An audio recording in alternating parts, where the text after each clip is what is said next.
মুগ সামালি করার জন্য প্রথমেই কড়াইয়ের মধ্যে দিয়ে দেখুন 1 বাটি মুগ ডাল দিয়ে দিলাম। সোনা মুগ ডাল ইউজ করছি এখানে। ডালটাই কিন্তু অনবরত বারবার নাড়তে হবে এবং যতক্ষণ না সুন্দরভাবে সোনালি কালার চলে আসে সেই অবধি কিন্তু আমাদের ডালগুলোকে ভেজে নিতে হবে। তবে একেবারেই কড়া ভাজবো না, আর গ্যাসের ফ্লেমটা কিন্তু একদম হাইতে করা যাবে না, লো টু মিডিয়ামে করেই কিন্তু এটা আমাদের ভেজে নিতে হবে। এর থেকে বেশি ভাজার একদমই প্রয়োজন নেই। এছাড়াও কিন্তু ভাজতে ভাজতে একটা মিষ্টি গন্ধ চলে আসবে, তখনই বুঝবো আমাদের ভাজাটা হয়ে গেছে। এবার এর মধ্যে জল ঢেলে দিলাম, ধুয়ে নিয়ে এবার দেখুন ভালো জল দিয়ে ডালটাকে সিদ্ধ করতে দেব। জল দিয়ে এর মধ্যে দেখুন খুব সামান্য পরিমাণ লবণ দিয়ে দিলাম, আর খুব সামান্য পরিমাণ দিয়ে দিচ্ছি হলুদ গুঁড়ো। আমি এটা কড়াইতে সিদ্ধ করে নিচ্ছি। আপনারা চাইলে কিন্তু প্রেসারেও সিদ্ধ করতে পারেন, তবে প্রেসারে সিদ্ধ থেকে কড়াইতে সিদ্ধ করলে বেশি ভালো কিন্তু হবে। অনেকে এই সময় আদার রস বা আদা বাটাও দিতে পারেন ঝাল ঝাল ভালো লাগলে, তবে আমি এখানে কিন্তু কিছুই দেব না। ডালটা কিন্তু আমাদের অনেকটা দেখুন সিদ্ধ হয়েছে, এর আরেকটু সিদ্ধ করে নেব। কিন্তু এই সময় আমরা ম্যাশার দিয়ে এরমভাবে ডালগুলোকে আরেকটু ভেঙে নেব। যদি চান আপনারা কিন্তু হাতার পিছন দিয়েও কিন্তু ডলে নিতে পারেন, একটাও কিন্তু গোটা দানা থাকবে না। এরকমভাবে ভেঙে নিতে হবে সমস্ত ডালগুলো, এবং ডালটাও কিন্তু আমাদের পুরোপুরি দেখুন সিদ্ধ হয়ে গেছে। যেই মেজারিং কাপে আমরা ডাল নিয়েছিলাম সেই একই বাটিতে কিন্তু আমরা দিয়ে দিচ্ছি চালের গুঁড়ো, গোবিন্দভোগ চালের গুঁড়ো এর মধ্যে মিশিয়ে দেব। যদি আমাদের প্রয়োজন হয় তাহলে কিন্তু আরেকটু দিতে হবে। এইভাবে ভালোভাবে গরম থাকতে থাকতে কিন্তু আমরা এই কাজটা করে নিতে হবে। আমাদের দেখুন গরম থাকতে থাকতে কিন্তু আমরা হাতে যতটা সহ্য করে নিতে পারি সে অনুযায়ী কিন্তু আমাদের এই ডোটা করে নিতে হবে বা মেখে নিতে হবে। মুগ ডালে এটা মাখা হয়ে গেছে, ঠিক এইরকমভাবে কিন্তু আমাদের একটা মণ্ড তৈরি করে নিতে হবে। এইবার আমরা কিন্তু এটাকে ভিজে কাপড় দিয়ে কিন্তু ভালোভাবে রেস্টে রেখে দেব, যাতে কোনো রকমভাবে হাওয়া না ঢোকে। আর এই কারণেই ভিজে কাপড় দেওয়া, যাতে কিন্তু এটা ফেটে না যায়। দেখুন যতটা করব ততটা কিন্তু আমরা খুলে নেব, আর বাদবাকিটা আমরা এরকমভাবে ভিজে কাপড় দিয়ে ঢেকে রেখে দেব। এরকমভাবে ছোট ছোট লেচি করে নিচ্ছি। দেখুন এবার এটাকে ভালোভাবে কিন্তু গোল পাকিয়ে নেব, নিয়ে বাটির শেপে কিন্তু করে নেব। খুব সাবধানে করতে হবে এই কাজটা, মাঝখানটা মোটা থাকবে আর সাইডগুলোকে আমরা এরকমভাবে পাতলা করে নিয়ে বাটিটাকে বড় করে নেব। এইবার যে নারকেলের পুরটা করেছিলাম,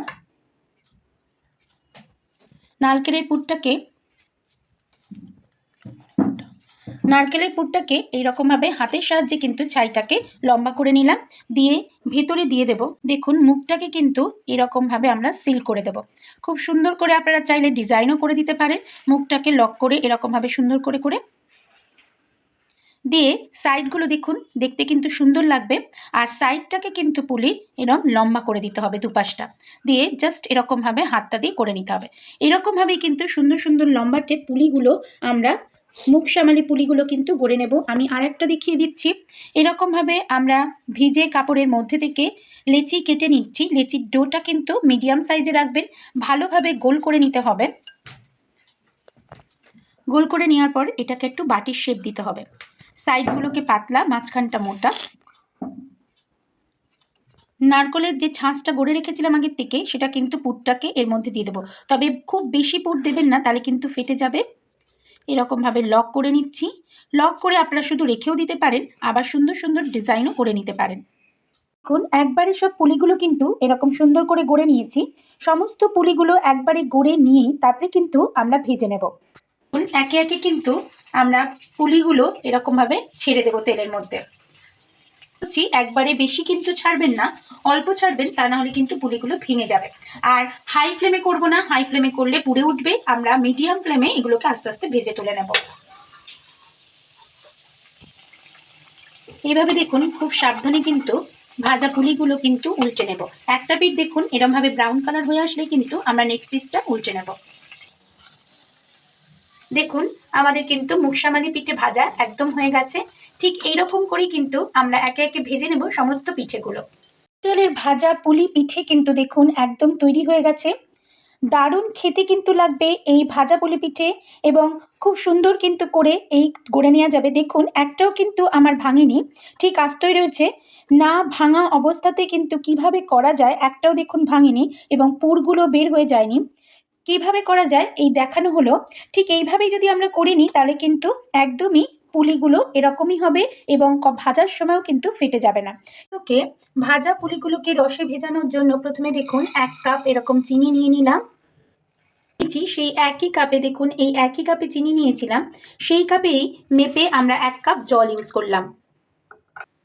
দেখুন একদম চিনিটা কিন্তু মেল্ট হয়ে গেছে, আমাদের রসের শিরাটা কিন্তু তৈরি হয়ে গেছে। ঠিক এইরকমভাবে রসের শিরাটা যদি জমে যাতে না যায় সেই জন্য কিন্তু শিরাটা করে নিয়ে এর মধ্যে আমরা একটু পাতিলেবুর রস ফেলে দিলাম। পাতিলেবু দিয়ে যদি আমরা এরকমভাবে শিরাটা তৈরি করে নিই তাহলে কিন্তু রসটা জমাট বাঁধবে না। যে ভাজা পুলিগুলো দেখুন আমরা তৈরি করে রেখেছি, এবার ভাজা অবস্থাতে এই রসের মধ্যে কিন্তু আমরা বেশ খানিকক্ষণ ডুবিয়ে রাখবো। গ্যাসের ফ্লেমটা কিন্তু এখনো বন্ধ করিনি, এইভাবে দিয়ে একটু নাড়াচাড়া, রসের মধ্যে পুলিগুলো দিয়ে বেশ খানিকক্ষণ একটু নাড়াচাড়া করে নিয়ে আমরা কিন্তু চাপা ঢাকা দিয়ে রাখবো, যাতে রসটা কিন্তু সুন্দরভাবে এই পুলির ভেতরে ঢুকে যায়। রসে ভেজানো মুগ ডালের ভাজা পুলি কিন্তু দেখুন একদম তৈরি হয়ে গেছে। কি সুন্দর দেখতে হয়েছে দেখুন, এবং খেতেও কিন্তু দারুণ লাগবে। একদম ভেতরে রস কিন্তু ভর্তি। এই মুগ ডালের ভাজা পুলি পিঠে রসে ভেজানো কেমন লাগলো অবশ্যই একবার কমেন্টের মাধ্যমে জানাবেন, এবং এখনও যারা এই রেসিপিটা ট্রাই করেননি বলবো একবার করে নিতে। খেতে কিন্তু অপূর্ব লাগবে। কেমন লাগলো করে অবশ্যই আমাকে কমেন্টের মাধ্যমে জানাবেন। আজকে এই পর্যন্তই, আবার চলে আসবো ভিন্ন স্বাদের নতুন নতুন রেসিপি নিয়ে আপনাদের সাথে শেয়ার করতে। সবাই ভালো থাকুন, সুস্থ থাকুন, ধন্যবাদ।